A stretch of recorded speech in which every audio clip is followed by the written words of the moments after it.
పాండవులు ఎంతమంది? 5 మంది. కురుక్షేత్రం జరిగింది ఎన్ని రోజులు? 18 రోజులు. అర్జునుడు సారథి ఎవరు? శ్రీకృష్ణుడు. కర్ణుడిని చంపింది ఎవరు? అర్జునుడు. 5 మంది పాండవులలో తన తండ్రి చనిపోయిన తర్వాత తండ్రి మాంసాన్ని తిన్న కొడుకు ఎవరు? సహదేవుడు అన్ని ముందే తెలిసినా కానీ ఎందుకు మౌనంగా ఉండిపోయాడు? కృష్ణ. మహాభారతం గురించి తెలుసా నీకు? తెలుసు. వాటిలో కొన్ని ప్రశ్నలు చేస్తాను, సమాధానం చెప్పగలవా? చెప్పగలను. ఓకే, స్టార్ట్ చేద్దాం. పాండవుల తల్లి ఎవరు? సబ్స్క్రైబ్ చేయండి, లైక్ చేయండి, షేర్ చేయండి. ఇక మొదలెడదాం. నీ పేరు? సూర్య.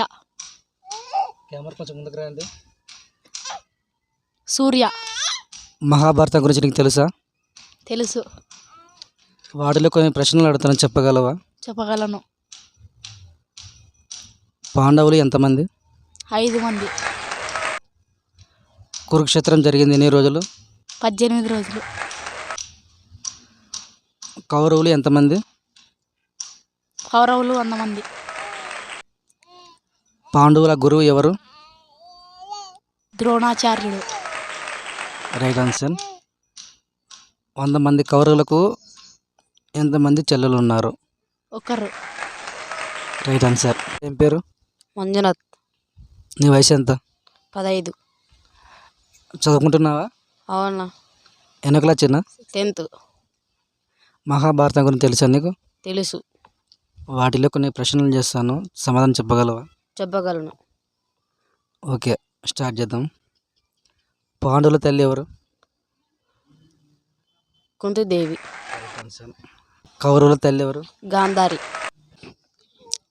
అర్జునుడు సారథి ఎవరు? శ్రీకృష్ణుడు. కర్ణుడిని చంపింది ఎవరు? అర్జునుడు. పాండవులలో పెద్దవాడు ఎవరు? ధర్మరాజు. Right answer. అన్ని కరెక్ట్ చెప్పిన. 5 మంది పాండవులలో తన తండ్రి చనిపోయిన తర్వాత తండ్రి మాంసాన్ని తిన్న కొడుకు ఎవరు? సహదేవుడు. Correct answer. మరో ప్రశ్న అడుగుతాను. సహదేవుడు అన్ని ముందే తెలిసినా కానీ ఎందుకు మౌనంగా ఉండిపోయాడు? కృష్ణుడి శాపం వలన నిజం చెప్తే తల 1000 ముక్కలు అవుతుందని అక్కడే ఆగిపోయాడు. Correct answer.